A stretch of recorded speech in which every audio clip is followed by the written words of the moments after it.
pengerusi majlis yang dimuliakan Tuan Imam serta jawatan kuasa, para pegawai masjid, seterusnya muslimin, muslimat, ibu-ibu dan ayah-ayah yang dirahmati Allah Subhanahu wa ta'ala sekalian. Sebelum kita lupa, nawaitul i'tikaf fi hadzal masjidi sunnatan lillahi ta'ala. Radina billahi rabba, kami semua redha Allah Tuhan kami. Wa bil islami dina, kami semua redha Islam cara hidup kami. Wa bi Muhammadin nabiyyan wa rasula, dan kami semua redha bahawa Muhammad sallallahu alaihi wasallam seorang nabi dan rasul.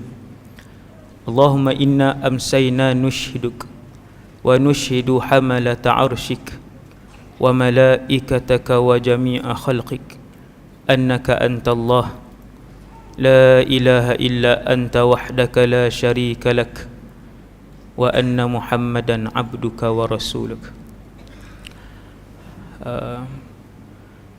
Saya sampai tadi ada 10 biji je kereta sebab hujan.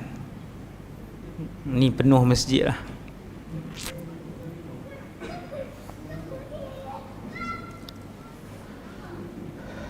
Sebelum ke alam barzakh,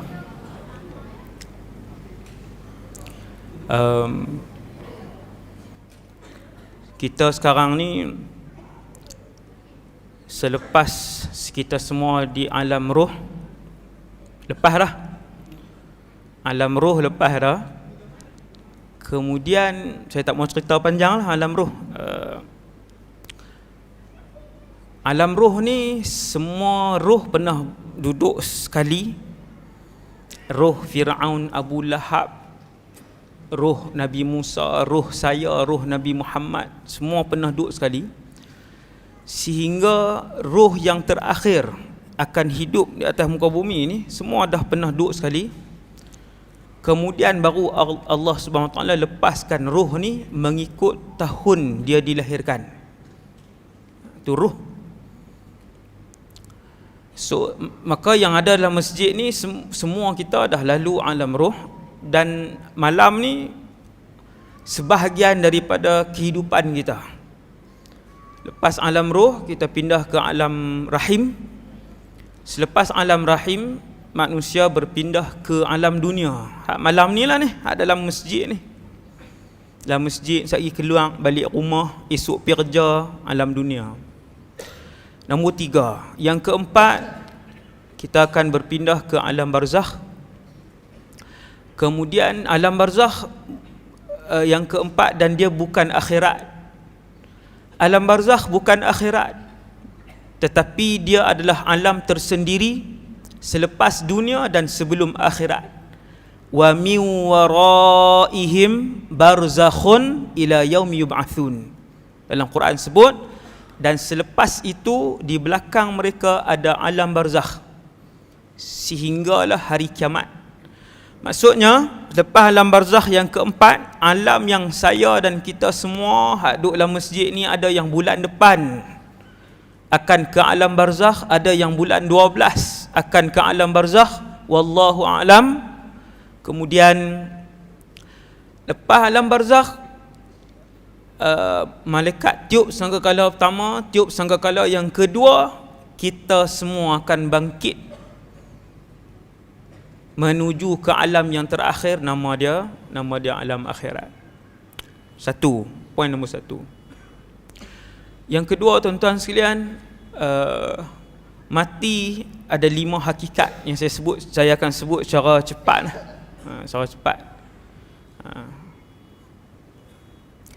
Sebab lepas aksiden saya ceramah, ada had dia kan, dia ada had dia. Baru pun merasa besi lagi, ada besi, ada skru kan.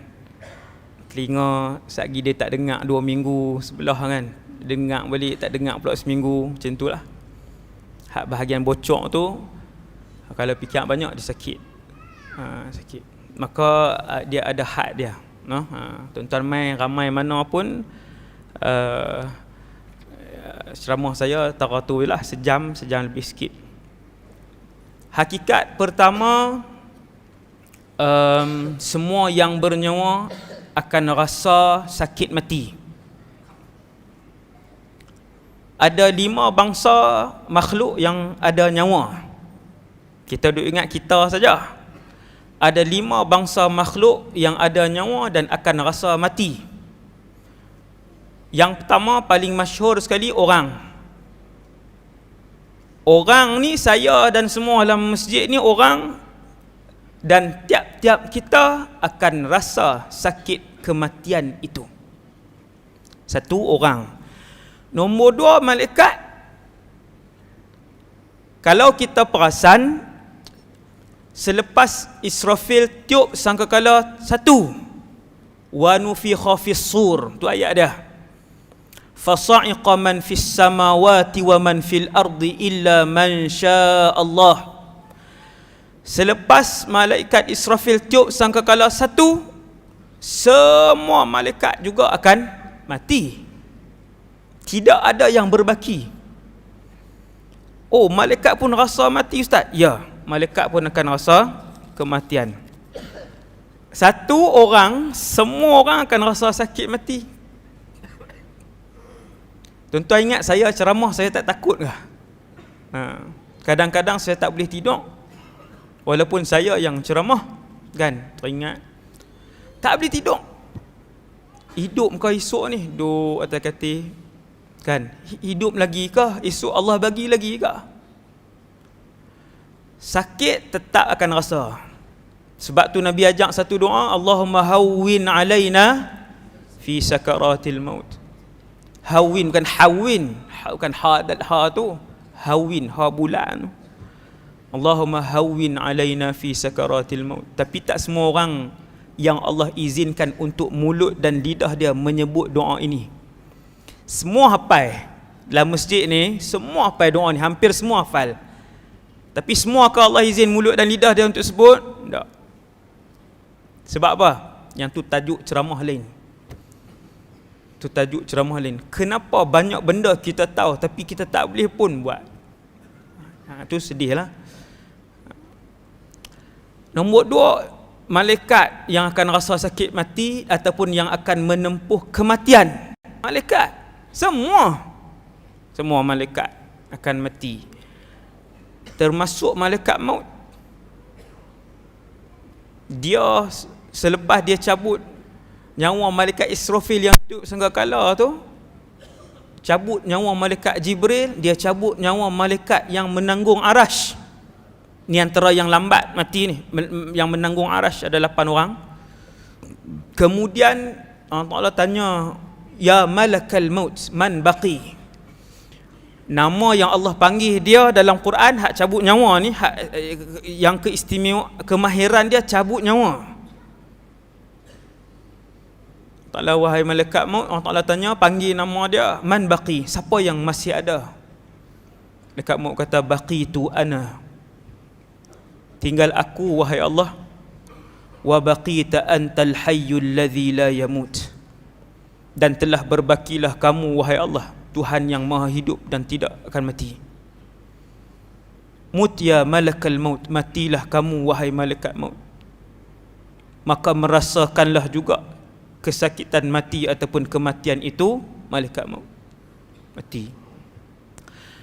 Nombor 3, yang akan mati, yang tak berbaki dah satu nyawa pun dalam alam ni, waktu malaikat Israfil tiup sangkala, binatang, semut, kuda, buaya, sebesar-besar makhluk, ikan paus biru tu, sampailah sekecil-kecil makhluk, semut, semua mati serentak.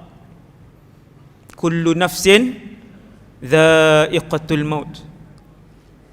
Binatang rasa kematian itu. Kullu nafsin, tiap-tiap yang bernyawa, binatang bernyawa, kau mati. 3. Nombor 4, yang semua mati, syaitan. Seluruh syaitan, termasuk kepala dia yang nombor 1, nama Iblis. Mati. Iblis akan merasakan kematian. Sepatutnya iblis dengan syaitan ni dia mati dah, sebab hidup lama dah. Tapi iblis waktu dia kena halau tu, fa anzirni ila yaumi yub'atsun, ya Allah, sebelum aku diusir ada satu permintaan. Dia panggil Allah tau, dia masih panggil Allah, sejahat-jahat iblis, sehingga akhir hayat dia dalam neraka dia masih memanggil Allah. No? Jadi manusia yang belagak dengan Allah Azza wa Jalla ni jahat dan teruk daripada iblis yang berasa bongkak depan kekuasaan Allah. Dia kata Rabbi, iblis kata Rabbi anzirni ila yaumi yub'atsun. Boleh tak? Bagi satu kelebihan, aku dan keturunan aku semua tak mati sampai kiamat. Ila yaumi yub'atsun, dia sebut sampai kiamat. Pasal apa iblis tahu kiamat semua akan mati? Sebab iblis ni, kata Ibnu Abbas, lebih alim daripada Jibril alaihissalam. Bukan calang-calang orang, bukan calang-calang makhluk. Sangat alim. Sebab tu bila dia berdoa, dia tahu tang mana hak dia untuk hidup. Dia tahu satu ketika nanti, ketika bumi ini mengakhiri hidupnya, bumi ini menghembuskan nafas yang terakhir, alam ini menghembuskan nafas yang terakhir, semua yang hidup akan mati, termasuk dia. Sebab tu bila dia berdoa, waktu dia nak dibuang daripada syurga tu, dia kata Rabbi anzirni, ya Quran ila yaumi yub'atsun. Ya Allah, boleh tak panjangkan umur aku, semua keturunan aku selama-lamanya kah? Tak. Dia kata sampai hari kiamat. Sebab dia tahu waktu Israfil tiup sangkakala yang pertama, fasa'iqa man fis samawati wa man fil ard, seluruh penduduk langit mati, seluruh penduduk alam ni mati. Syaitan nombor 4, makhluk terakhir yang akan mati, tak berbaki dan tak tersisa walaupun seorang, namanya ialah jin dan keturunannya. Jin dengan syaitan keluarga lain-lain tuan-tuan. Sebab tu jin dia ada timbang di padang mahsyar. Syaitan ada tak timbang amalan? Tak ada, masuk terus. Iblis, syaitan seluruhnya masuk terus ke dalam neraka. Jin dipanggil seorang demi seorang sebab dia bukan keluarga syaitan. Dia dipanggil, dia ada buku amalan. Jin Ats-Tsaqalain.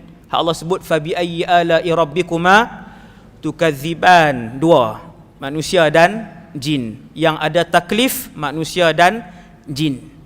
No, syaitan dia tak taklif, dia memang penduduk neraka tetap, warga negara tetap neraka. Satu, semua yang ada nyawa akan merasakan kematian. Orang yang hidup dalam keadaan memahami dan menghayati hakikat ini, maka dia tahu sakit mati itu akan dia rasa, maka dia akan selalu minta Allahumma hawwin alaina fi sakaratil maut. Ringankanlah sakit mati. Mati itu sakit, nombor 2. Fakta yang kedua, mati ini sakit. Sebab tu tak ada doa ya Allah hilangkanlah sakit mati, tak ada. Ringankan kesakitan ketika mati, ada. Sakit tetap rasa. Saya dan kita semua. Kalau wali ustaz, contohnya wali besar. Wali besar.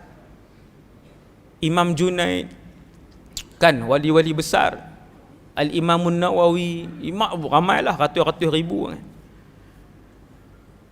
Sebesar-besar kekasih Allah Nabi Muhammad sallallahu alaihi wasallam, dan untuk pengetahuan semua kita termasuk saya, Rasulullah merasakan kesakitan mati, dan peristiwa itu sabit dengan hadis yang diriwayatkan oleh Imam Bukhari dan Imam Muslim.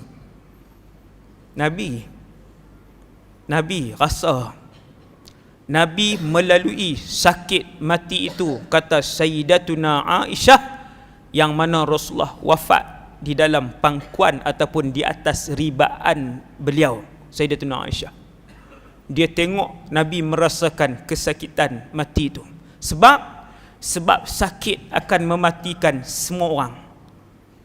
Bila roh direntap keluar pada saat yang pertama, kalla idza balagatit taraqiya wa qila man raq wa dhanna annahu al-firaq, kata Allah dalam Quran. Orang mengaji tajwid, ayat ni dia jumpa lah. Tara nak habis kitab tajwid tu, ayat ni dia akan lalu. Wa qila man raq, saktah latifah, berhenti sikit setengah saat. Wa dhanna annahu al-firaq. Allah Ta'ala sebut ni ayat ni hak kita duk baca ngaji tajwid ni, ayat ni ayat cerita malaikat maut tarik saat yang pertama. Bila rasa sakit mati tu, kata Allah, dhanna annahu al-firaq, orang yang ditarik nyawa itu tahu itulah sakit ataupun itulah kematian.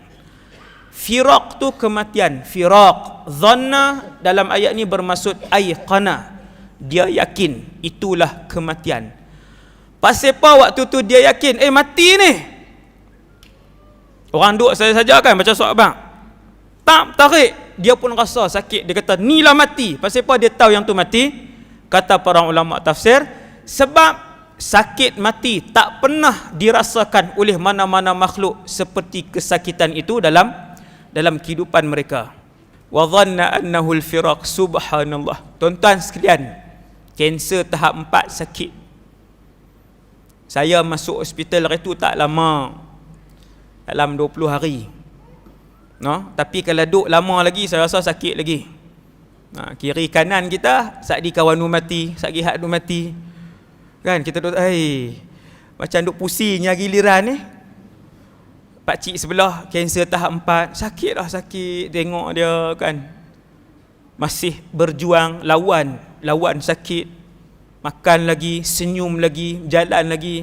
Isteri dia kata tak kuat dah tu ustaz. Doktor kata tunggu bila masa aja.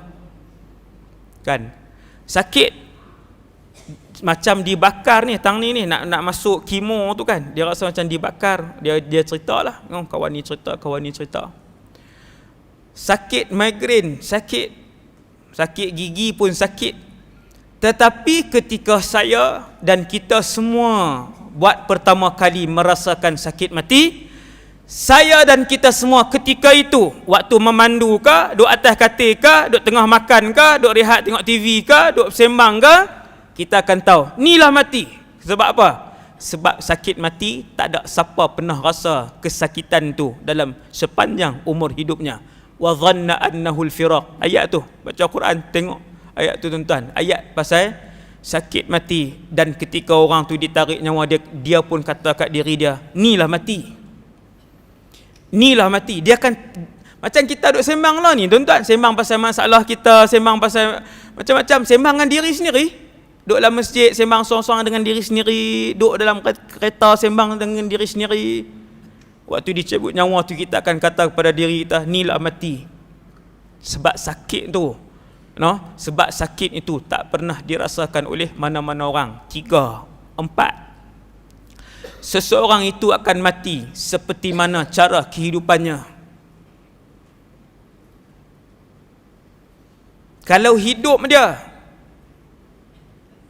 ketagih arak, tiap 2 hari minum arak, tiap-tiap 3 hari minum arak, tiap-tiap minggu mesti kena arak, dia akan mati dengan cara dia akan pegang botol arak tu waktu minum. Tiap-tiap orang, kata Nabi, akan mati dengan cara kehidupannya. Ada orang tuan-tuan tiap-tiap hari duk fikir video apa nak berkeluar hari ni, nak buat dalam channel dia dalam YouTube. Video merapu pula tu. Video tayang kekayaan dia dengan video merapu. Ada orang tiap-tiap hari mesti ada video dia.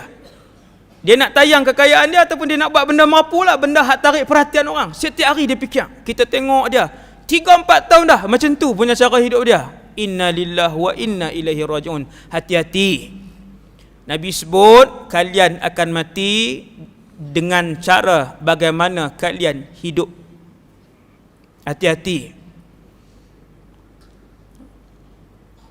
Kita tak pernah terfikir satu hari akan mati dibunuh oleh anak sendiri dan dibuang dalam tangki najis. Benar tak? Subhanallah. Ada orang Allah takdirkan begitu. Allah takdir begitu. Tu hak minggu lepas ke bila tu. Sian makcik tu. Sedih. Mati di tangan anak sendiri, anak sendiri bunuh, lepas tu buang mak, angkat buh dalam tangki najis. Jiran kata bila semua orang angkat jenazah mayat tu, nampak di sini ni ada tanda lebam di sini ni. Sebab tangki najis tu tak tinggi mana, satu meter lebih sikit je. Kira kalau berdiri tu tak lemah. Tapi waktu dia kelak leher mak dia tu, mak dia hidup lagi. Dia heret. Lepas tu baru dia buang. Waktu dia buang masuk dalam tangki najis tu, hidup lagi. Dia duk tolak dengan kayu supaya tak boleh berdiri. Tuan-tuan pernah terfikir ke satu hari anak aku akan bunuh aku, lepas tu mati dalam tangki najis tu? Inna lillahi wa inna ilaihi raji'un. Wallahu alam. Moga Allah mengampunkan kedua-duanya. Amin. Nombor 4, tak ada siapa boleh beli tarikh mati dengan tempat mati dia. Hang Perdana Menteri 2 kali ke, hang jadi agung 2 kali ke, hang jadi presiden negara mana 13 tahun ke, hang tak boleh beli tarikh mati, tempat mati. Siapa pilih? Allah. Wa ma tadri nafsun madza taksibu ghada. Wa ma tadri nafsun bi ayyi ardin tamut. Wa ma tadri nafsun madza taksibu ghada. Tidak ada roh dan nyawa ataupun diri seseorang yang tahu esok apa akan terjadi pada dirinya. Sebab tu nak sebut apa esok? Insya-Allah. Insya-Allah. Wa ma tadri nafsum madza taksibu ghada. Takkan siapa tahu esok dia nak buat apa. Apa ramai orang dalam jadual dia, sekian mati petang tu, esok tak sempat. Dia menteri, dia artis, dia orang kaya, dia tetap akan mati. No? Wa ma tadri nafsum bi ayyi ardin tamut, kata Allah. Innallaha alimun khabir. Sesungguhnya yang maha mengetahui itu ialah Allah. Surah Luqman ayat 34. Allah Ta'ala kata hampa tak tahu apa dia hampa nak buat esok. Dan kata Allah, kamu juga tidak tahu di bumi mana kamu akan dimatikan oleh Allah. Tuan-tuan, malaikat maut pun tak tahu, sehinggalah Allah Ta'ala bagi tahu dekat dia. Hari ni siapa mati, di mana orang tu akan mati, dan pada jam berapa orang itu akan mati. Maksudnya tuan-tuan, maksudnya saya nak beritahu pada diri saya dan kita semua, tempat dan tarikh dan waktu mati itu pilihan Allah. Boleh tak nak pilih mati sujud? Kita nak pilih, ya Allah, tolonglah ya Allah dengan 280,000 ringgit ni, bagi mati dalam keadaan sujud. Tak boleh. Kerana yang memilih pada jam berapa itu, pada minit keberapa itu, pada saat keberapa itu, yang menentukan itu ialah Allah Subhanahu wa ta'ala. Kita minta aja, Nabi ajak minta, Allah boleh makbulkan. Allahumma khtim lana bihusnil khatimah wa la takhtim alaina bisu'il khatimah. Hampir semua hafal. Tapi adakah setiap mulut dan lidah kita dalam masjid ni digerakkan oleh Allah? Tak semua. Kenapa? Hak tu tajuk ceramah lain tu. Allahumma khtim lana bihusnil khatimah wa la takhtim alaina bisu'il khatimah. Kematian yang paling mahal yang saya tengok kepada jiran saya ialah, dululah waktu duduk di kota dulu, setakat saya hidup ni, kematian itulah yang paling mahal sekali yang saya pernah tengok. Tok ni kematian suaminya ketika berusia 30 tahun, tinggal 5 orang anak kecil-kecil semua. Ini saya tanya mak lah kan, kenapa Allah memuliakan mati dia sampai macam tu?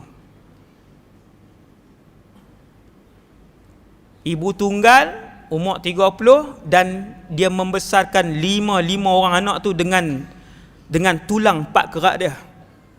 Tidak melakukan maksiat kepada Allah Subhanahu wa ta'ala. Rupanya ada hadis daripada Nabi SAW, kata Nabi, antara orang yang berhak untuk memintas aku masuk ke dalam syurga adalah ibu-ibu tunggal yang membesarkan anak-anak mereka tanpa melakukan dosa kepada Allah Subhanahu Wa Taala. Tuan-tuan ingat senang? Janda kan, anak 5 pula, nak nega apa, nak kerja apa, dan dia tidak berkahwin sehingga akhir hayatnya. Seorang-seorang boleh jaga. Dia jaga maruah dia sampailah tua, umur 60 lebih. Saya tidur dalam keadaan mendengar suaranya membaca Quran, dan saya bangun pagi untuk pergi sekolah dalam keadaan mendengar suaranya membaca Quran. Makcik tadi mati, meninggal pada bulan Ramadan, malam Jumaat selepas buka puasa, di dalam solat ketika sujud kepada Allah Subhanahu Wa Taala. Cari, tuan-tuan nak cari hak lagi mahal, siapa dia? Tak jumpa dah. Malam Jumaat tu dah angkat dah azab alam barzakh. Malam Jumaat siapa saja yang meninggal. Bulan puasa double lagi sebab meninggal bulan puasa. Dalam semayang double lagi, jadi 3 dah ketika sujud kepada Allah. Waktu meninggal tu waktu sujud, sampai anak cucu pergi gerak. Subhanallah. Kekayaan dan kemasyhuran apa yang boleh beli waktu dan hari kematian kita? Tak ada. Yang boleh beli hanyalah kemuliaan kita di sisi Allah Subhanahu Wa Taala. Bila Allah takdirkan kematian kamu mulia, maka mulialah kamu di sisi Allah. Kerana waktu dan tarikh dan tempat kematian itu tidak boleh dibeli oleh sesiapa sahaja. Ini hakikat kematian. Yang terakhir hakikat kematian, sebelum masuk tajuk hak kematian ni, yang terakhir sekali ialah yang paling penting, ending kita. Ini maklumat terakhir, hakikat tentang kematian. Tuan-tuan, yang paling penting, bagaimana kita mengakhiri hidup kita. Last tu.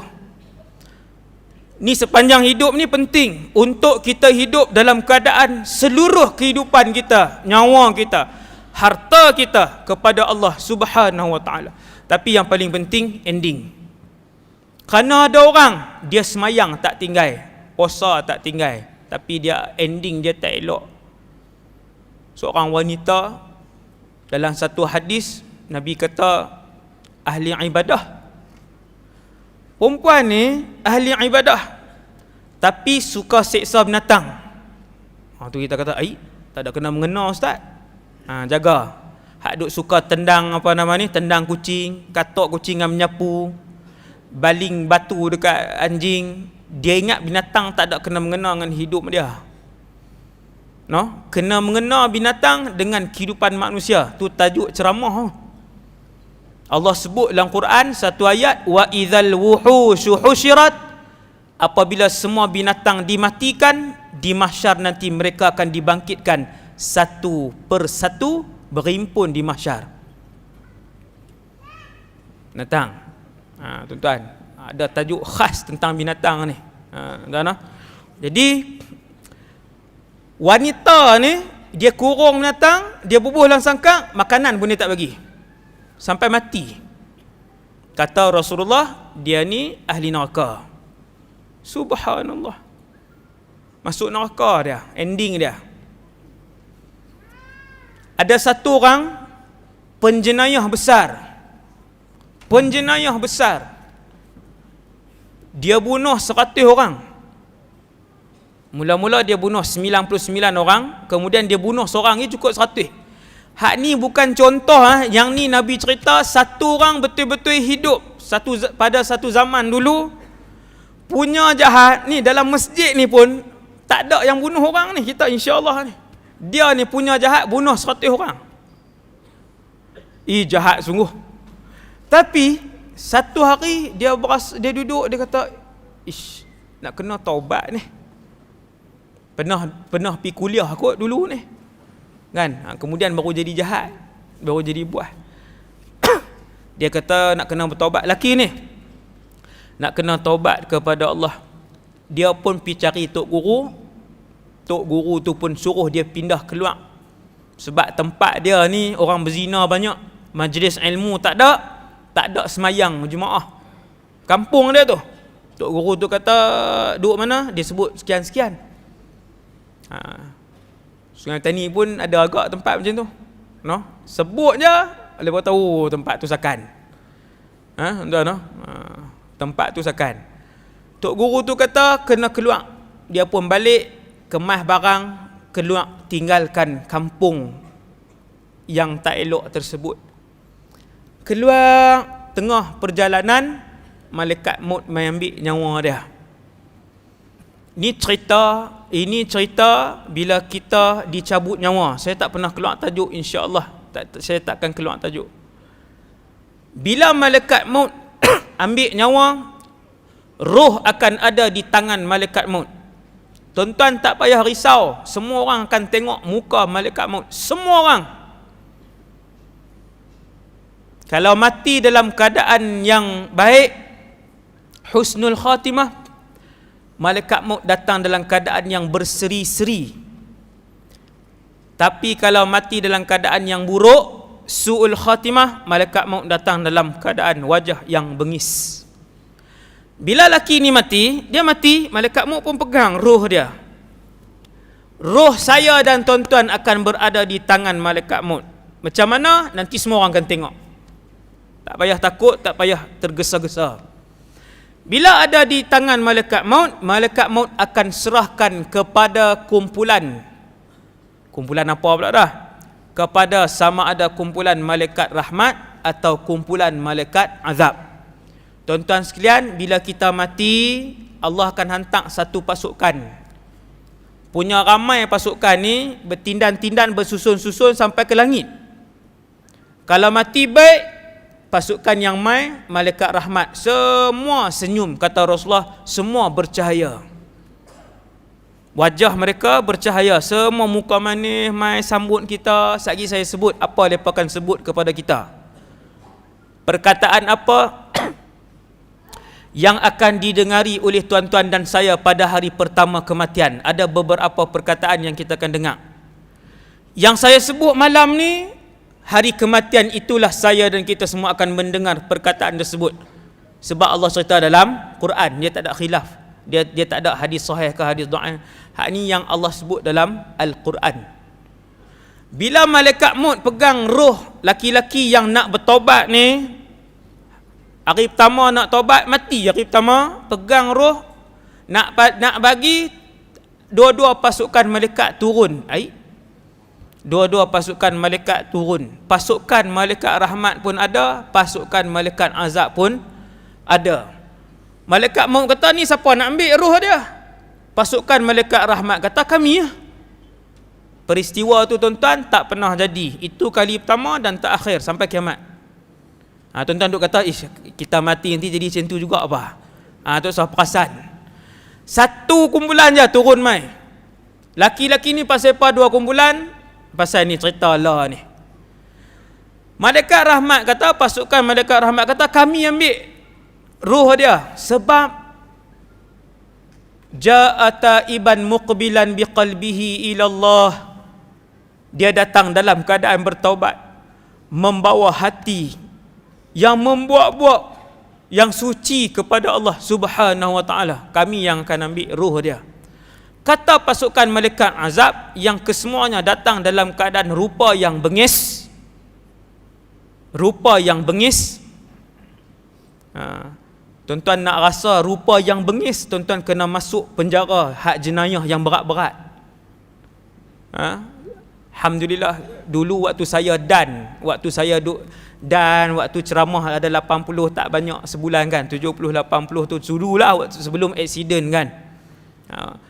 Antara yang saya masuk tempat penjara-penjara ni, penjara-penjara hak brutal ni tuan-tuan. Hak ceramah pun depa tak boleh dekat kita.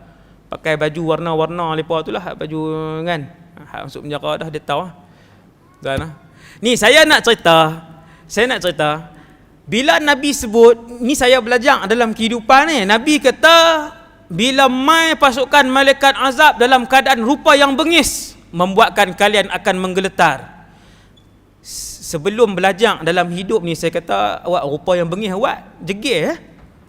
Jegir balik, dia jegir balik. dalam duk nak belajar ni, duk soal dalam pertanyaan kita dengan Allah, ya Allah, awak kalau malaikat tu dia nak rupa bengih, nak takut apa? Tuan-tuan sekalian, Allah tunjuk kita pi ceramah depan penjenayah ni tuan, dia duduk 20 orang je. Dia duduk 20 orang saja. Bila depa bawa kita, dia duduk dalam sel tu, semua renung kita. Dia renung tu menggeletak. Saya kata pasal apa? Dia baru tengok ya, bukan dia main rengau pun. Dia duduk dalam sel tu, bila 20-30 orang yang sesak-sesak tu, penjenayah besar tu, dia renung kita aja, tak ada bagi salam lagi. Saya rasa tubuh saya ketak. Lepas pada tu jumpa dengan staf, barulah staf tu cerita, ustaz, kalau pegawai baru masuk dalam penjara ni, tiap-tiap pagi penjenayah banduan ni dia akan berdiri tu untuk cek. Dia akan berdiri sepanjang tu, macam-macam lah, dia cek luar dalam apa semua tuan, noh, buka lah apalah, kena buat hak tu kan.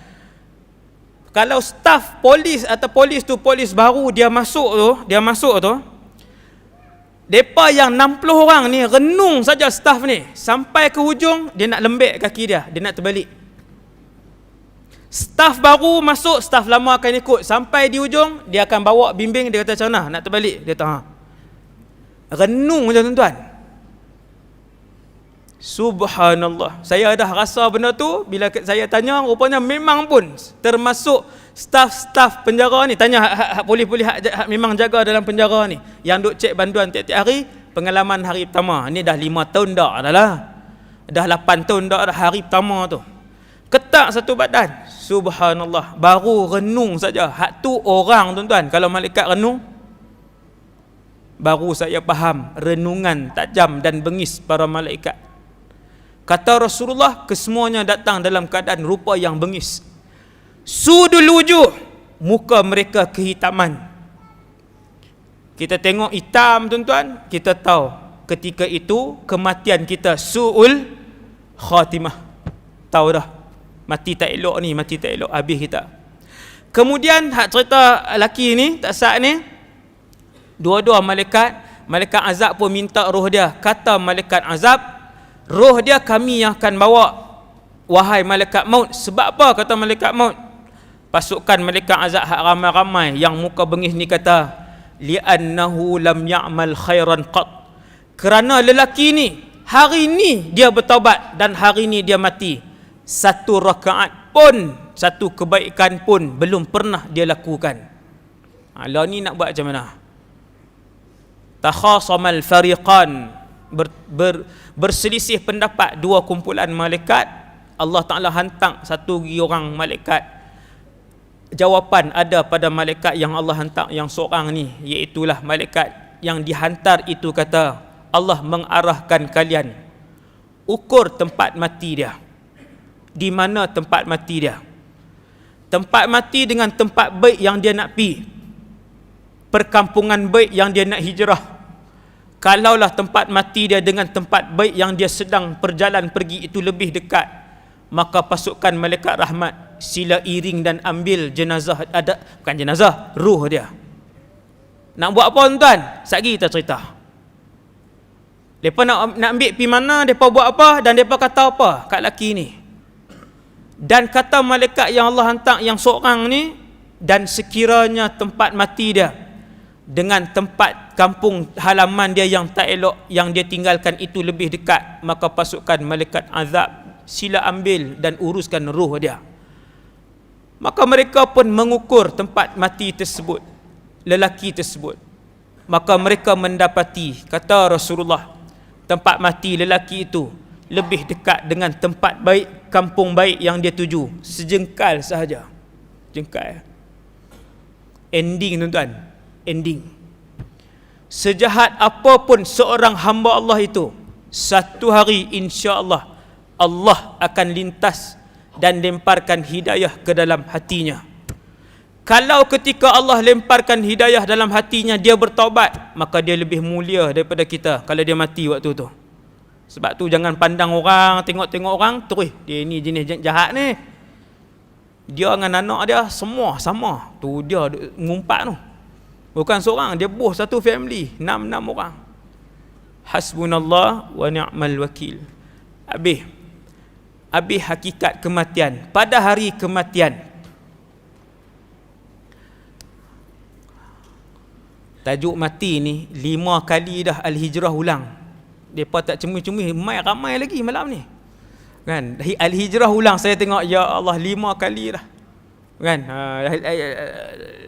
Al-Hijrah buat rakaman sebelum saya aksiden. Bulan 12 rakaman, bulan 1 aksiden. Betul-betul minggu aksiden, tarikh tu lah lepa siarkan rakaman 8 episod ceramah tentang alam perjalanan ke alam barzakh oleh TV Al-Hijrah. Sampai hari ni bulan 10 depa duk ulang lagi kan, 4 kali 5 kali saya pun tak tahu, wallahu alam, no. Saya dalam TV pun saya sebut ni lah. Hari kematian seorang yang mati dalam keadaan husnul khatimah. 1, roh dia akan senang keluar. Sakit tetap sakit. Wali lah macam mana pun tuan-tuan, dia ni wali lah, ketua wali Malaysia lah, kita kata contoh ketua wali Malaysia tak sakit ke ustaz? Sakit, sebab Rasulullah merasakan kesakitan mati. Fakta tu pun dah cukup untuk menginsafkan saya dan kita semua. Hak tu cukup dah, sakit. Waktu tu kita hanya nak kasih dan rahmat Allah Subhanahu Wa Taala. Pada hari kematian, satu orang bila dia duduk atas katil, cerita ni cerita yang kebanyakan orang dia nazak. Orang yang mati dalam keadaan husnul khatimah ni, maka datanglah malaikat maut kepada dia. Betul ke ustaz, hak 70 hari, 40 hari, berapa puluh hari, 3 hari duk mai jenguk malaikat maut mai kat dia jenguk? Yang tu tak ada hadis. Yang ada hadis sahih, hari mati tu malaikat maut mai. Memanglah. Tak apa, yang tu hadis sahih, pegang yang tu tuan-tuan, selamat, lapang dada, pegang hak sahih, lapang dada insya-Allah. Asal sedap je, pegang yang sahih. Tuan-tuan, pada hari kematian itu, sebelum dia mati, malaikat maut sudah pun akan turun bersama pasukan malaikat rahmat. Sebab apa pasukan malaikat rahmat? Sebab sekarang ni kita duk cerita orang yang mati husnul, orang soleh nak mati, orang solehah nak mati macam mana? Dengar malam ni. Kalau ada ciri-ciri ini yang kita sebut malam ni, maka ketahuilah ketika itu kematiannya adalah husnul khatimah. Waktu itu juga dia tahu husnul khatimah ataupun su'ul khatimah wal'iyadhu billah. Malaikat maut akan turun. Malaikat maut ni Israel lah. Israel nama yang sabit dengan hadis dhaif, nama yang sabit dengan Al-Quran. Allah panggil dia wahai malakal maut. Tuhan panggil dalam bahasa Arab ya malakal maut, munada mudhaf mansub bil fathah kan. Malaikat maut tu akan duduk di posisi di kepala. Innar ruha idza qubid tabi'ahu al-basar. Roh itu apabila keluar, mata orang yang mati tu akan ikut roh tu. Dia boleh tengok dah waktu tu roh.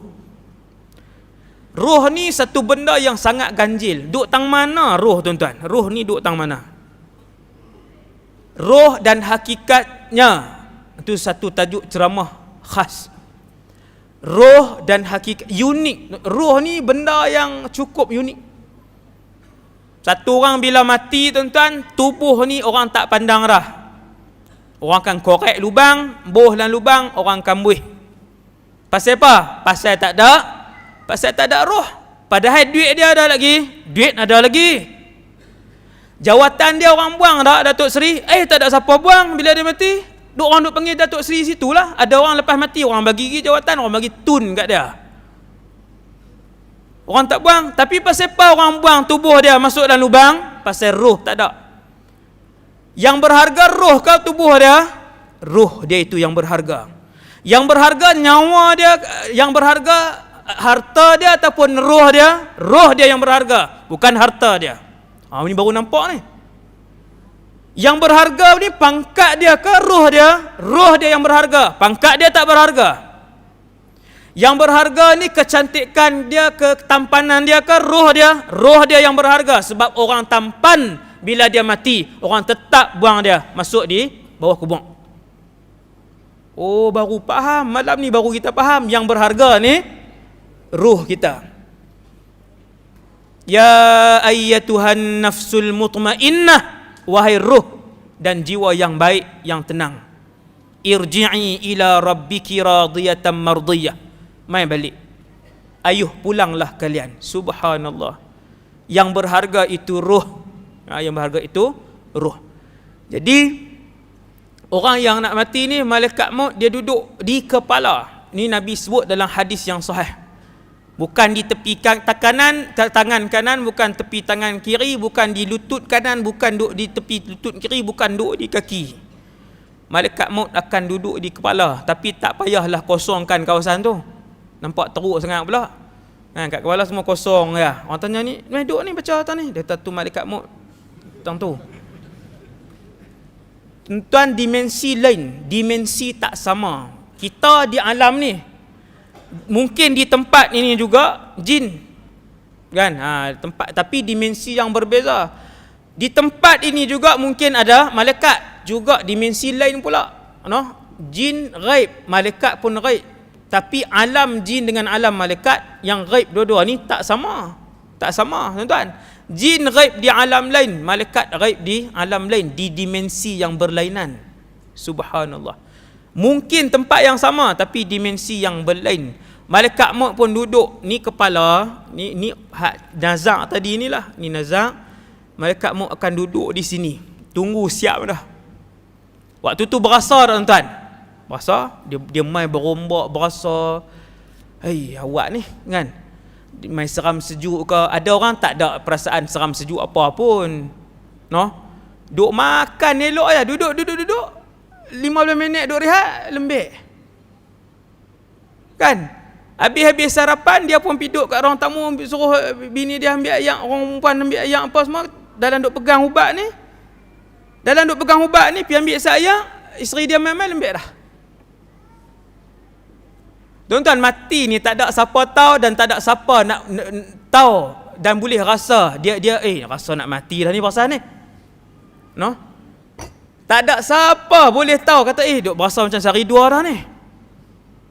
Tuan-tuan bayangkan kalau saya dan kita semua tahu 3 hari sebelum kematian, 3 jam sebelum kematian, tidak ada orang yang boleh suapkan semulut pun nasi ke dalam mulutnya. Tak ada seorang pun boleh memasukkan sesuap nasi ke dalam mulutnya kalau dia tahu lagi 8 jam dia nak meninggal. Kalau dia tahu lagi 25 jam dia nak meninggal. Kecuali orang tu dihukum gantung sampai mati. Tu saya tak cerita gitu, cerita kita masuk penjara, tengok tempat hukum gantung, tengok tali dia besar mana apa. Tu cerita lain pula tu, tuan. Orang yang dihukum gantung sampai mati ni kan, dia ganas tera mana pun, misai tu masuk sampai lubang hidung pun, bila hari yang sabit untuk gantung tu pada pagi tu, selalunya kalau orang Islam pagi Jumaat. Subhanallah, dia ambil pagi Jumaat, bukan malam tu pagi Jumaat. Malam tu boleh tidur tak? Tak tidur. Siapa nak tidur? Orang yang dihukum gantung sampai mati hari Jumaat, hari Khamis tu lalu makan tak? Selasa tak lalu dah. Pegang cawan lembik. Ayak tak boleh masuk dah. Ayak tak boleh lalu dah. Pasal apa? Pasal tahu Jumaat ni. Maha kasih Allah. Allah tak beritahu kat siapa pun. Siapa pun Allah tak beritahu. Walaupun sejam sebelum kematian dia.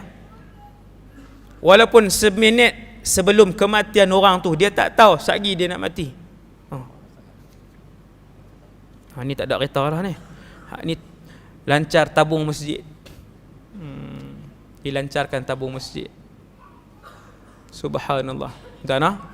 Jadi kawan ni duk tunggu lama nak mati ni, tak sat ni.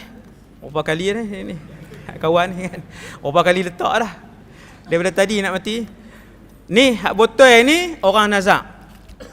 malaikat mai duduk tang ni. Saya ke orang tu duduk atas kapal ke, dia duduk di bangunan tinggi ke, dia tsunami ke, gempa bumi di Palu ke, malaikat ni dia akan mai duduk di kawasan kepala ni, duduk di tepi ni. Kemudian orang yang nak mati ni, nazak tadi ni bila sampai masa dia, maka malaikat pun tarik, malaikat maut pun mula tarik roh dia.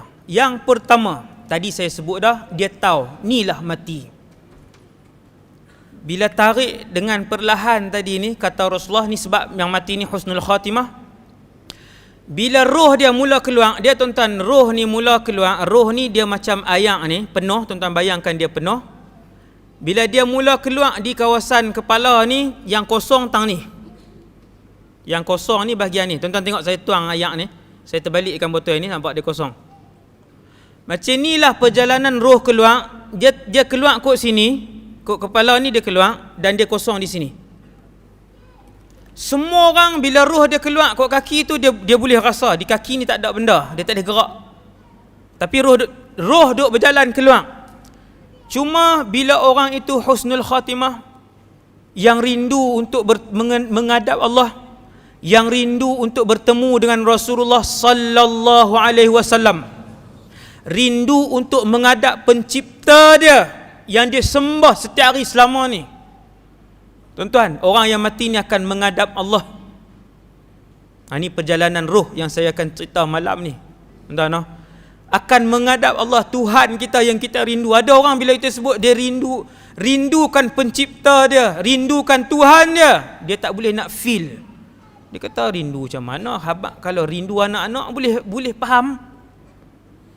Rindu dan kasih Allah dia tak dapat perasaan tu. Padahal orang-orang yang beriman dikurniakan Allah perasaan dan orang kata keadaan itu. Keadaan tu. Dia teringat dengan Allah. Dia sayu bila sebut tentang kasih dan cinta Allah, mendayu-dayu hati dia, merintih-rintih hati dia. Ni kena cari kecintaan Allah Subhanahu wa taala, kerinduan kepada Allah kena cari. Sebab kata Nabi, man ahabba liqa Allah ahabballahu liqa'ah. Sesiapa yang suka untuk bertemu dengan Allah, Allah juga sedang suka untuk bertemu dengan dia. Sebab itu kata Rasulullah, ketika malaikat maut datang untuk jemput roh ni keluar daripada bumi ini, meninggalkan tubuh dan juga bumi ini, maka roh yang baik itu akan keluar dengan begitu mudah, kerana dia sudah lama roh itu teringin untuk tinggalkan dunia ni. Sudah lama roh itu teringin untuk tinggalkan tubuh batang itu. Betul tuan-tuan? Dia tak teringin dah dengan kehidupan dunia ni, dengan ni dia tak mau dah. Tuan faham tak? Bila malaikat mai ambil nyawa dia, dia begitu seronok dia, malaikat mai ambil nyawa dia, punya seronok tak tahu nak bagi tahu. Itulah sebabnya kata Rasulullah sallallahu alaihi wasallam, roh yang baik akan keluar dengan cepat dan mudah. Sakit tetap sakit. Akan tetapi roh yang merindukan Allah, merindukan Rasulullah, kasihkan Allah dan Rasul, akan keluar dengan cepat dan mudah, seperti mana air yang mengalir keluar daripada sebuah bekas. Cepat tuan-tuan. Ni saya buka ni. Roh dalam ni tuang keluar air tu. Habis. Laju tak keluar? Laju. Seperti mana laju mudah air itu keluar daripada bekasnya, kata Rasulullah, begitulah roh orang-orang yang beriman, yang rindukan Allah dan Rasul, yang telah lama suka untuk menghadap Allah dan Rasul. Tergesa-gesa mereka keluar daripada tubuh, badan dan dunia ini untuk menghadap Allah, untuk bertemu dengan Rasulullah sallallahu alaihi wasallam. Sebab tu dia keluar laju, tuan-tuan. Sakit tetap sakit, tapi sekejap sahaja, tak lama. Maka kata Nabi, malaikat maut pun cabut dengan lembut. Sakit tetap sakit. Seperti mana tuan-tuan tengok kulit ni dah bersatu dengan darah dan daging. Seperti mana tuan-tuan tengok tubuh kita ni dah bersatu dah ni, bersalut satu dah ni. Nak ditarik keluar nyawa itu, tarik. Seperti mengeluarkan kulit ikan, ditarik tu. Sakit. Dan apabila keluar sampai di kerongkongan, kalla idza balagatit taraqiya wa qila man raq. Ketika mana roh itu sampai di kerongkongan, saya dan kita semua ketika itu akan melihat dua alam. Waktu tu saja nampak dua alam, iaitu buat pertama kali dalam hidup saya dan kita semua akan melihat alam ghaib dengan nyata dan jelas, betul-betul depan muka kita. Iaitulah alam ghaib pertama yang kita akan tengok, kata Rasulullah, adalah wajhu malakil maut, rupa paras malaikat maut. Rupa paras malaikat maut adalah satu mimpi ngeri dalam hidup semua manusia. Sebab tu Imam Hasan Basri, dia lalu satu tempat, satu rumah ni kehilangan waris seorang daripada ahli rumah tersebut. Waris lepas meninggal, contohnya ayah lah, pakat teriak. Imam Hasan Basri kata, apa yang kalian tangiskan? Kami kehilangan ayah kami. Kata Imam Hasan Basri, ada benda yang lebih perlu ditangisi daripada kehilangan ahli keluarga itu.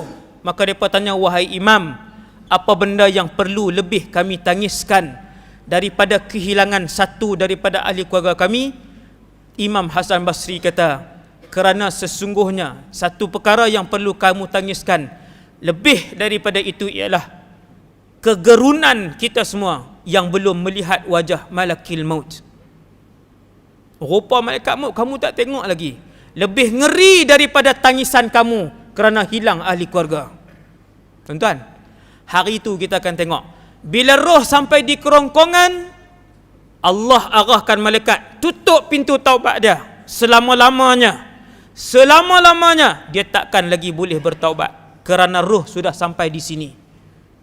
Fir'aun waktu tenggelam kejar Nabi Musa alaihi salam.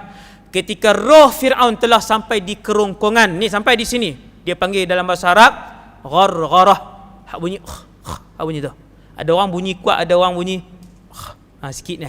Waktu roh keluar dia bunyi sikit je, tapi dia bunyi ghargharah tu. Ada orang bunyi kuat lagi, tu panjang sikit. Waktu roh tang ni. Ketika roh Fir'aun sampai di sini, Allah telah pun menutup pintu taubat. Waktu tu dia kata, aku beriman dengan Tuhan yang diimani oleh Musa. Waktu tu. Tapi dah tutup. Sebab apa dia beriman waktu tu? Sebab dia dah nampak alam yang seterusnya. Tuan-tuan yang dirahmati Allah, ibu-ibu dan ayah-ayah sekalian, kita akan tengok waktu tu alam ghaib. Dan ketika itu juga, kata Rasulullah, kita akan tengok suasana di sekeliling jenazah kita waktu tu. Anak mana yang doa kat kita, anak mana yang ambil geran kita, anak mana yang baca Quran sedekahkan kepada kita, anak mana yang duk cari kunci kereta kita, simpan dah. Anak mana yang duk menangisi kita, berdoa kepada Allah untuk ampunkan kita, dan anak mana yang sudah pun meninggalkan kita. Tak ada dah tentu, hilang dah, tak ada pun. Subhanallah. Entah. Waktu tu je kita nampak. Tu hak lepas cerita balik bulan Ramadan, apa semua tengok buka puasa makan apa, mengarut. Kan balik raya pun ada pula tu. Kan? Ruh kan balik raya ustaz, kan? Dia telik tengok saat tahun ni kuih apa jenis pula. Tak ada siapa nak bagi keluar. Entah tak ada siapa. Yang nak boleh tengok dua alam ni waktu tu sahaja. Waktu roh di kerongkongan tu tengok wajah malaikat maut dan tengok keadaan dalam bilik ni, tengok alhamdulillah anak-anak soleh ramai. 4 orang anak dia, semua sedang menadah tangan berdoa kepada Allah. Untung ni ayah yang beruntung. Sebab amalan ibadah dan kebaikan daripada anak, kalau anak tu sebut pukul 8.40 juga mak dengan ayah terima pahala tu. Dia tak ada pending, tak ada. Transaksi pahala yang ibadah yang dilakukan oleh anak dan cucu cicit kita terus masuk saat tu juga.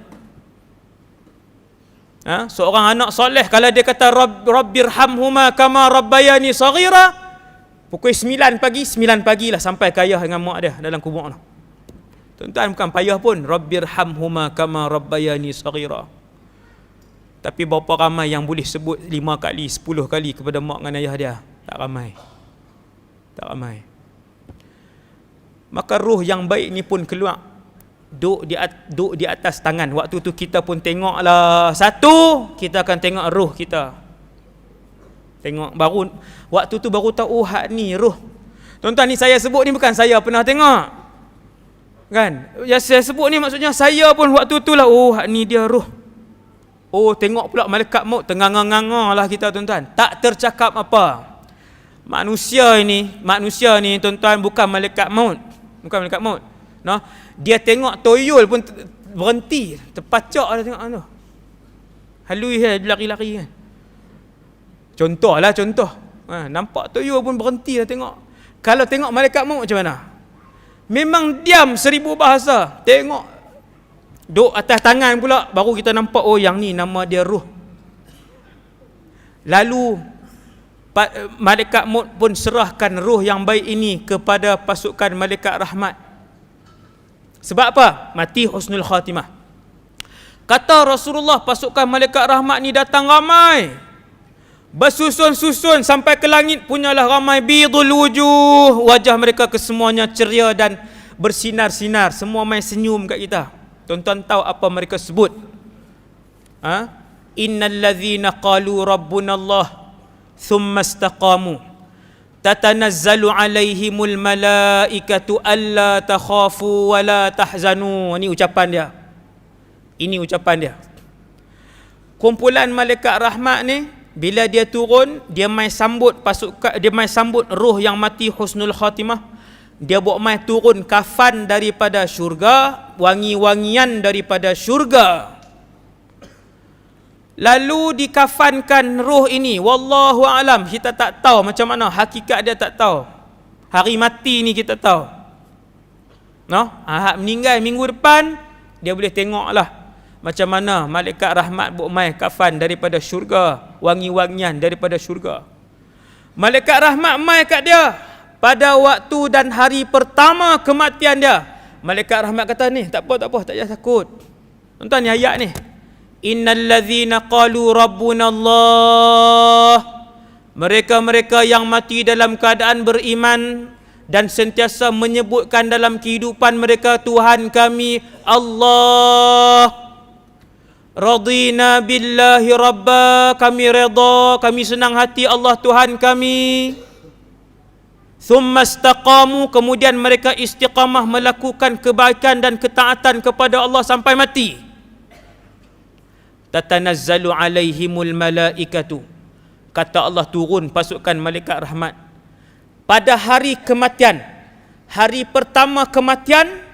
Inilah dialog yang saya dan tuan-tuan akan dengar. Malaikat ni kata, alla takhafu, wahai fulan, jangan takut.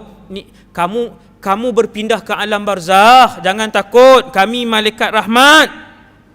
Wahai fulan, wala tahzanu, jangan sedih. Kenapa? Jangan takut benda apa yang akan berlaku selepas ini, kamu orang soleh. Alhamdulillah, lega tak ya tuan-tuan? Lega. Kita pi tempat orang, tuan-tuan bayang tengok, kita sorang-sorang diri pi satu tempat orang, seumur hidup kita tak pernah pi tempat tu. Saat lagi nak makan di mana, nak tidur di mana, nak beli apa, nak cari hotel di mana, esok nak pi tempat ni macam mana. Ni, orang yang biasa travel dia tahu. Saya banyak travel tuan-tuan. Singapura, Jepun, Turki, banyak saya travel. Bila sampai satu tempat tu, ni kepala otak ni, dia mai takut. Benda tu kita akan tempuh, tak ada masalah, kita akan tempuh. Cuma tera nak tempuh tempat baru. Bila ada satu orang, kita sampai satu tempat tu, orang tu tunjuk kedai di mana, nak naik apa, yang ni nak kata apa, dia ajak macam, dia ajak. Kita pun merasa, ya Allah, lega. 100 soalan yang kita duk fikir tadi, dia main jawab. Begitulah Allah menghantar pasukan malaikat rahmat. Alla takhafu wa la tahzanu. Malaikat rahmat kata, ni tak payah takut. Kita sekali nak pergi alam barzakh. Sekali nak pergi alam barzakh, kita nak tempuh yang ni, kita nak tempuh yang ni, kita nak tempuh yang ni. Jangan takut. Hang orang baik, kamu akan dimuliakan oleh Allah. Malaikat ni duk pujuk kita. Lepas tu kita duk risau pula ni, hak kita tinggal ni. Kita duk tinggal ni, hak kita tinggal anak kita tinggal ni, kecil-kecil lagi kita tinggal. Malaikat kata, nahnu awliya'ukum fil hayati dunya. Jangan takut dan jangan sedih, jangan risau. Hak dunia pun kami akan tolong tengokkan. Subhanallah. Inilah ayat pertama yang disebutkan, akan disebutkan oleh para malaikat hanya kepada orang yang mati dalam keadaan husnul khatimah sahaja, tuan-tuan. Husnul khatimah sahaja. Nah, tuan-tuan boleh ke ni? 9 dah. 10 minit ni. Dia jauh panjang ni perjalanan dia, kan? Nampak duk tengok jam lah tu. Dia tengok 5 orang dah duk tengok jam, kan? 5 orang tengok jam, kan tak larat lah tu. 10 minit ni, tuan-tuan sekalian. Kemudian boh dengan kafan syurga, boh minyak wangi syurga. Di mana ustaz? Lalu diiring bawa ke atas sampailah ke pintu langit yang pertama. Apabila sampai di pintu langit yang pertama, langit pertama ni ditutup lah ni, tuan-tuan, ni sampai malam ni pintu langit 7 tutup. Bila sampai malaikat bawa, malaikat yang menjaga pintu langit tanya, siapa? Fulan bin Fulan, sebut nama kita. Malaikat yang jaga pintu langit pertama tengok senarai, ada, boleh masuk. Tuan-tuan faham no? Maksudnya ada orang tak boleh masuk. Kalau tak boleh masuk, pergi mana ustaz? Sekali kita cerita. Saya lajukan, dia ada lagi 2 jam, kan? Saya lajukan 15 minit ke, tuan-tuan no? Dia panjang lagi, kan? Subhanallah. Jadilah kita dengar perjalanan orang soleh, tuan-tuan. Ni orang soleh ni, bila tengok nama dia ada, malaikat yang jaga pintu langit pertama, waktu tu kita akan kenal, kita akan tengok rupa dia, kita akan tahu nama dia siapa. Buka pintu, kita pun naik. Malaikat lain pun pakat tengok, siapa dia ni, roh siapa ni yang bawa ni, mulia. Sebab wangi.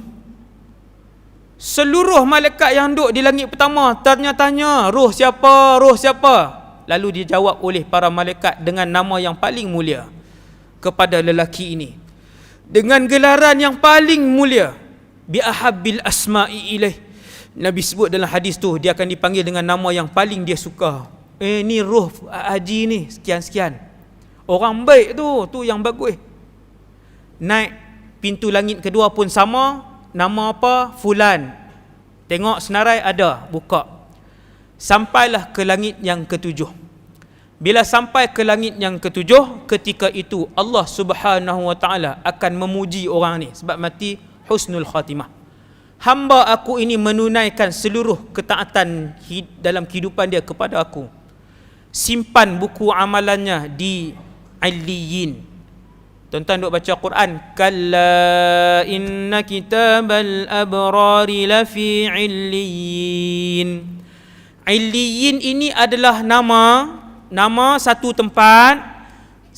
Semua orang baik mati, buku amalan dia malaikat gulung, simpan tang tu.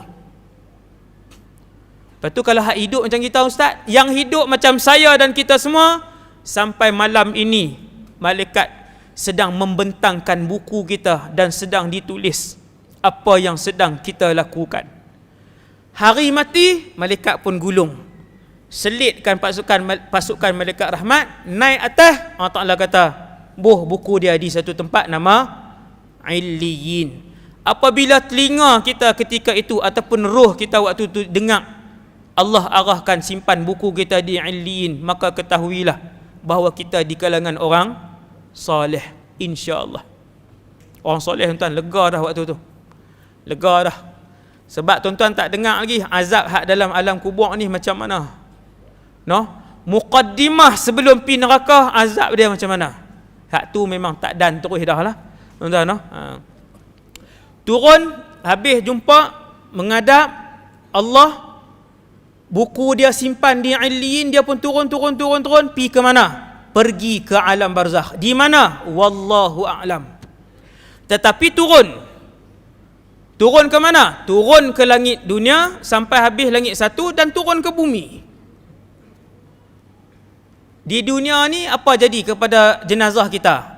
Orang mandikan, orang kafankan, orang bawa main masjid. Kemudian orang bawa pi ke tanah perkuburan. Orang pun kebumikan kita.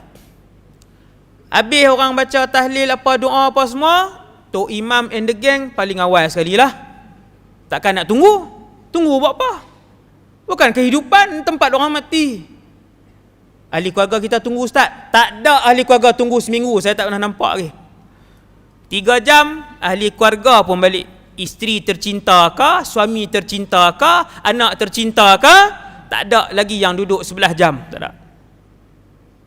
Nampak tuan?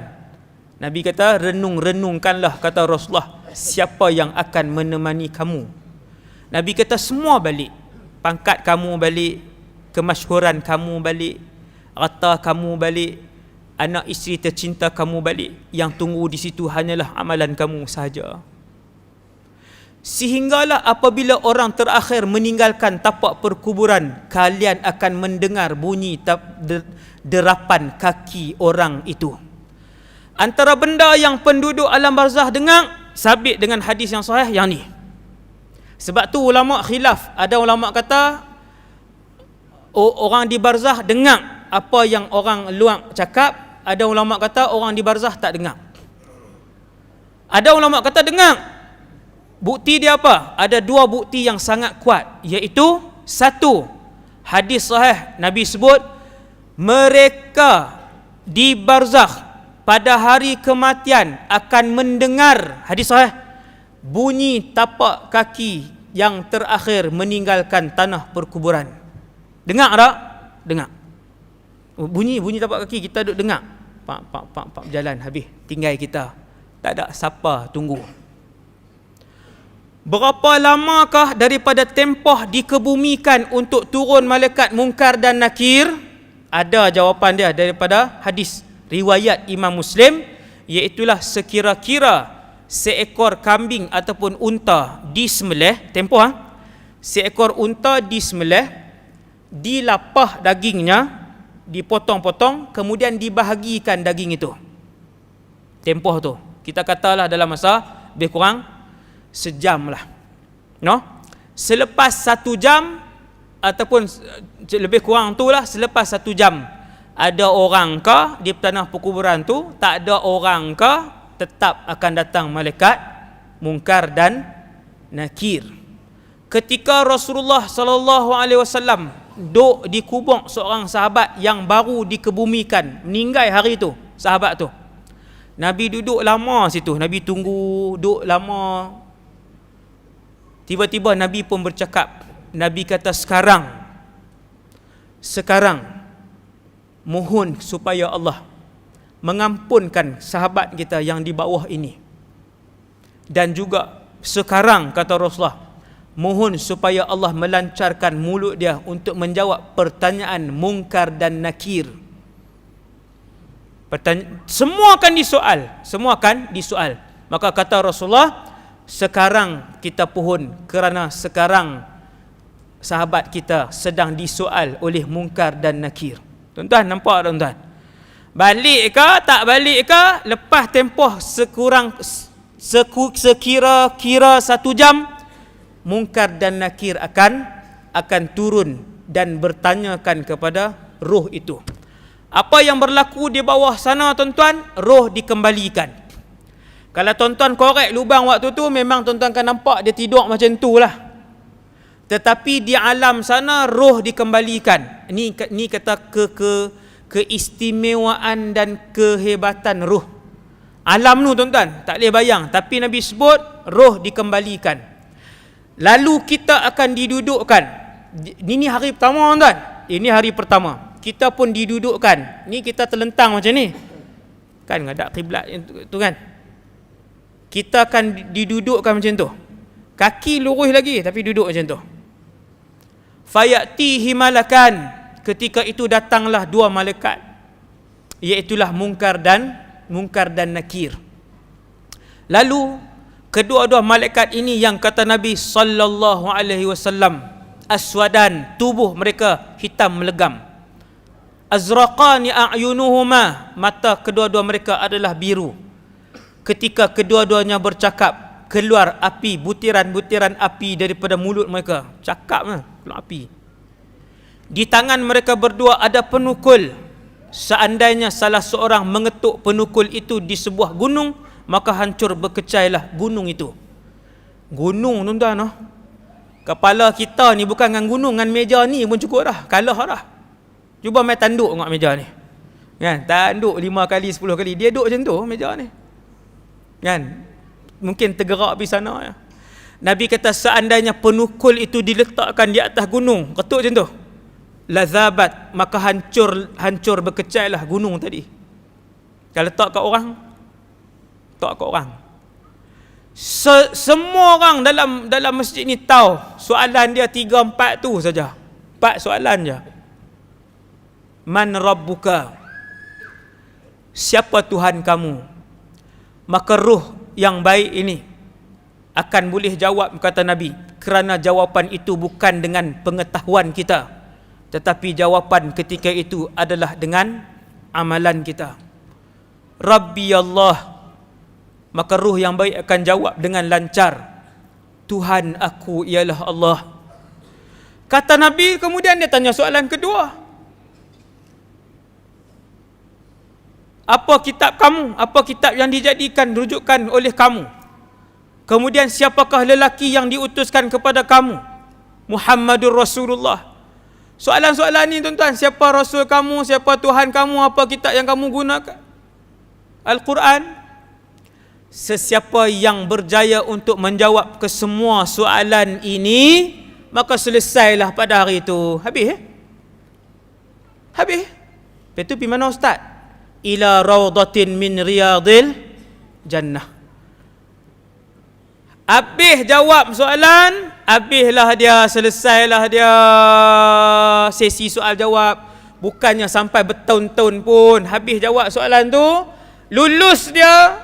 Seandainya orang tu boleh jawab 3-4 soalan tadi, tolong 4 soalannya, maka dia pun terus dibawa untuk berehat di satu taman daripada taman-taman syurga. Sampai di satu tempat, tuan-tuan, taman-taman syurga ni bukan duduk dalam awan apa semua berjalan lepas tu tenggelam. Hak tu Goku. Hak tu alam apa, hak merapu cerita-cerita apa raja monyet apa semua tu. Ni alam barzakh ni, taman syurga, taman syurga. Taman syurga takkan macam rumah kita, takkan macam Sungai Petani, takkan macam Switzerland. Taman syurga takkan macam Sydney. Taman syurga takkan macam Pantai Merdeka, Pulau Langkawi. Taman syurga, tempat itu indah. Boleh pi mana ustaz? Ya. Boleh jalan, rehat, sembah, jumpa dengan orang-orang lain, roh-roh lain di alam barzakh. Bahkan hidup dengan mereka sampailah malaikat Israfil tiupkan sangkakala. Itu suasana dia. Itu suasana dia. Ada orang, kata Rasulullah, didoakan oleh 100 orang-orang yang saleh, maka diangkat azab kubur daripada orang itu. Tuan-tuan, maka kena carilah, no?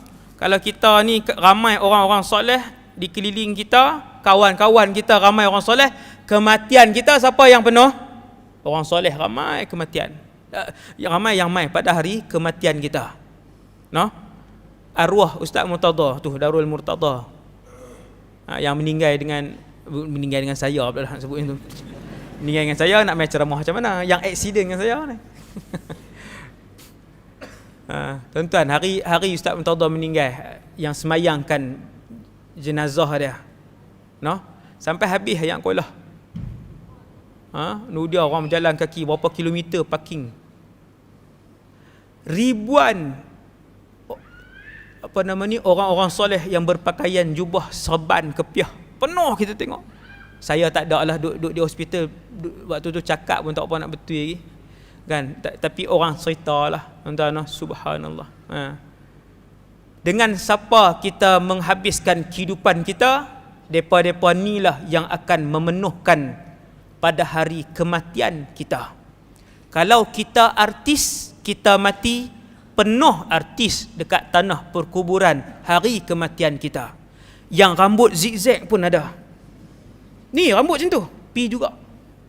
Saya tengok bila artis mati, saya tengok, Allahu Akbar, sedih saya tengok kan. Bukan semua artis jahat, dah.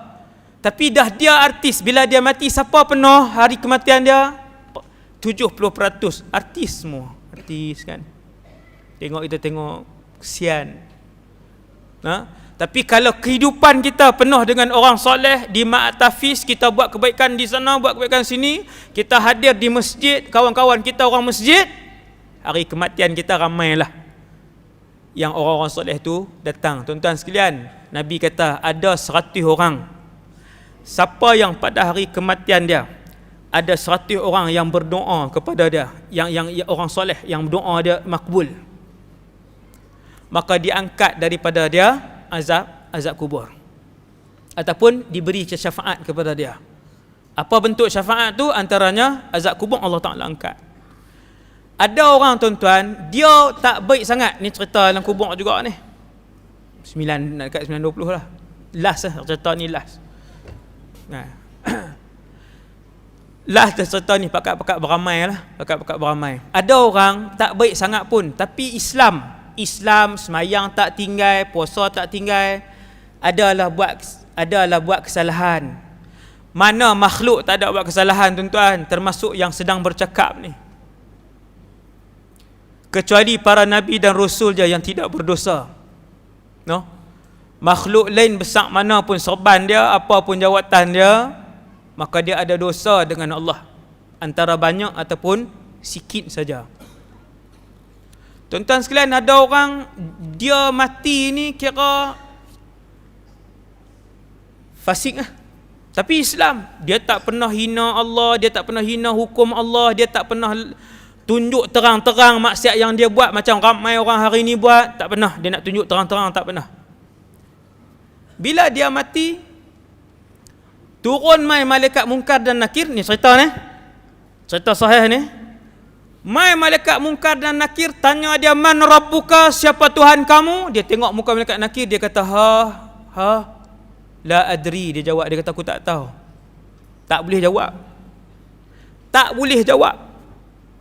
Tuan-tuan, bila satu orang tak boleh jawab, malaikat pun angkat lah. Bukan angkat bendera suruh berjalan, angkat hak ketuk tadi lah. Boom, nak rembah.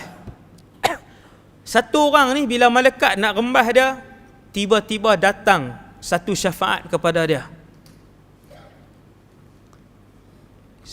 Syafaat ini semua orang tahu, dia adalah satu surah dalam Al-Quran. Bilangan ayat dia 30. Sesiapa yang beramal dengan surah ini, maka Allah Subhanahu Wa Ta'ala akan mengangkat azab kubur daripadanya, dan surah itu datang menyelamatkannya di hari barzakh nanti. Hadisnya hadis hasan. Tuan-tuan sekalian, binatang pula. Surah ini, bila malaikat tadi nak hempap dia, nak retuk dia, surah ini datang. Lalu menghalang malaikat ini. Kata surah ini, kamu tidak boleh memukulnya, kerana Tuan aku ini, empunya roh ini adalah orang yang selalu membacakan aku ketika hidup dia dulu di atas muka bumi. Satu surah aja, tuan-tuan, yang Allah buat turun, fungsi dia satu aja, yang paling besar lah. Fungsi dia paling besar ialah apabila siapa-siapa yang mengamalkannya, maka surah itu akan menampan dan melindungi orang tu daripada azab kubur. Surah tu mai tahan, dia kata kamu tak boleh pukul dia. kerana dia membaca aku dahulu. Tuan-tuan, surah lain tak main. Surah lain tak main. Dia ada, setiap surah ni dia ada kelebihan masing-masing. Surah ni kan. Jadi dia tampan. Malaikat ni bila tak boleh nak bubuh kawan ni ikut kepala, dia nak empuk dah kepala kan. Dia pi ikut lain. Dia pi ikut bahagian kaki, surah ni pi ikut bahagian kaki. Hadis ni hadis hasan. Surah Al-Mulk, tabarakalladzi biyadihil mulk wa huwa ala kulli syai'in qadir. Dia pi, bila malaikat ni nak hempuk tuan dia di arah kaki, malaikat ni pi arah kaki, malaikat surah ni kata kamu takkan boleh mengapa-apakan dia. Tuan. Kemudian malaikat pi arah lain, dia pi arah lain, malaikat pi arah lain, dia pi arah lain. Begitulah surah ini melindungi tuan yang selalu membacanya ketika hidup di dunia dahulu dengan izin dan arahan daripada Allah Subhanahu wa taala. Ramai daripada kita nak tidur pegang handphone sejam. Tengok Facebook 20 minit, tengok YouTube, tengok Instagram. Sejam setengah. Lepas tu lah kali terlena macam tu ya. Buka kan, buka apa nama ni, surah Al-Mulk, nak tidur buka baca. Nak tidur buka baca, bukan lama pun. Buka letak ikut pelan-pelan. Kawan tu baca kan, syekh apa pun, Sa'id Ghamidi ke, buka sambil ikut kita baca tiap-tiap hari. Kalau malas sangat nak baca lepas maghrib, lepas isyak sebelum tidur buka baca. Ikut bacaan tersebut. Moga kita semua mendapat rahmat daripada Allah Subhanahu wa taala. Sekadar itu sahaja untuk ceramah pada malam ni. Kan? Senyap sunyi je semua. Kan? Setakat tu dulu insya-Allah. Moga-moga Allah SWT memberikan kesempatan kepada kita semua untuk bertemu dalam kuliah ataupun dalam pertemuan dalam majlis-majlis ilmu ni, insya-Allah dalam masa yang akan datang, sekiranya diizinkan oleh Allah Subhanahu wa taala. Yang baik daripada Allah, yang lemah dan kurang daripada diri saya sendiri. Aqulu qali hadza astaghfirullahal azim li wa lakum. Assalamualaikum warahmatullahi wabarakatuh.